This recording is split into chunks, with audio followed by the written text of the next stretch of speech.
Brought to you by V-Guard, co-powered by Sensodyne and Vimal. બોલો ઝુબા કેસરી. વાવના ધારાસભ્ય પદેથી ગેનીબેન ઠાકોર રાજીનામું આપશે. સાંસદ બન્યા બાદ ધારાસભ્ય પદેથી ગેનીબેન રાજીનામું આપશે. ગેનીબેન વિધાનસભા અધ્યક્ષ શંકર ચૌધરીને રાજીનામું સોંપશે. બનાસકાંઠાની વાવ બેઠક ખાલી પડ્યા બાદ ત્યાં પેટા ચૂંટણી યોજાઈ શકે છે. ગેનીબેન ઠાકોર આ વખતે વાવ બેઠક પરથી તેઓ વિધાનસભા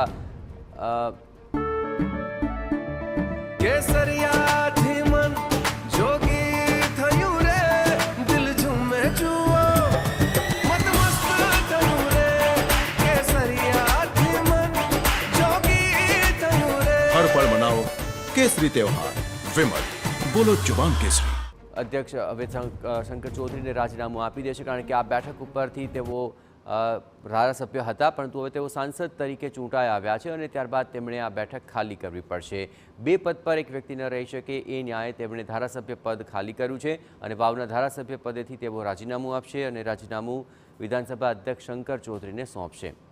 તેઓ સાંસદ બની ચૂક્યા છે. લોકસભા ચૂંટણીની અંદર તેમણે અહીં રેખાબેન ચૌધરીને ટક્કર આપી હતી અને તેમણે જીત દર્જ કરી હતી અને કોંગ્રેસનું પહેલીવાર લોકસભામાં ઘણા વર્ષો બાદ ખાતું ખોલાવ્યું, પરંતુ હવે ગેનીબેન ધારાસભ્ય પદે નહીં રહી શકે અને તેમણે વાવના ધારાસભ્ય પદેથી રાજીનામું આપવાનું મન બનાવ્યું છે અને સાંસદ બન્યા બાદ ધારાસભ્ય પદેથી ગેનીબેન રાજીનામું વિધાનસભા અધ્યક્ષ શંકર ચૌધરીને સોંપશે અને બનાસકાંઠાની વાવ બેઠક ખાલી પડશે, જેને કારણે આગામી સમયની અંદર વાવ બેઠક ઉપર પેટા ચૂંટણી યોજાઈ શકે છે. આજ મામલે વધુ વિગતે વાત કરવા માટે જોડાઈ રહ્યા છે ટીવી9 સંવાદદાતા નરેન્દ્ર. ગેનીબેન રાજીનામું આપશે, ક્યાં સુધીમાં તેઓ શંકર ચૌધરીને ધારાસભ્ય પદેથી રાજીનામું સોંપવાના છે?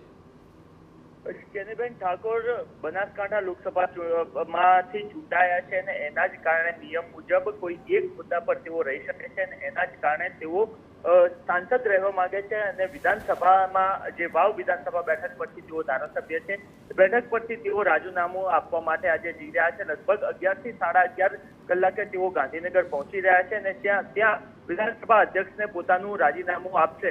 મહત્વનું છે કે આગામી સમયમાં હવે વાવ વિધાનસભા બેઠક પર પેટા ચૂંટણી પણ થવાની છે, પરંતુ સમગ્ર રાજ્યમાં કોંગ્રેસના સભ્યોની વાત કરવામાં આવે તો 2022 વિધાનસભા ચૂંટણીમાં કોંગ્રેસના 17 સભ્યો ચૂંટાયા હતા. એ પૈકી 5એ રાજીનામું આપી દીધું હતું. ત્યારબાદ પેટા ચૂંટણીમાં તેઓ ચૂંટાઈ પણ ગયા છે, ત્યારબાદ બહાર રહ્યા હતા અને હવે રાજીનામું ગેનીબેન ઠાકોર આપી રહ્યા છે. ત્યારે કોંગ્રેસની ઇતિહાસની સૌથી ઓછામાં ઓછી પોતાની સભ્ય સંખ્યા વિધાનસભામાં 11 આજે બપોર બાદ થઈ જશે, કારણ કે ગેનીબેન ઠાકોર આજે રાજીનામું આપવાના છે. જી આભાર નરેન્દ્ર, તમામ ગતિવિધિઓ પર આપ નજર રાખતા રહેજો.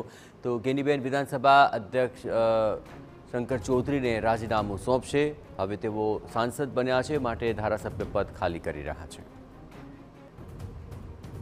Brought to you by V-Guard, co-powered by Sensodyne and Vimal. બોલો ઝુબા કેસરી.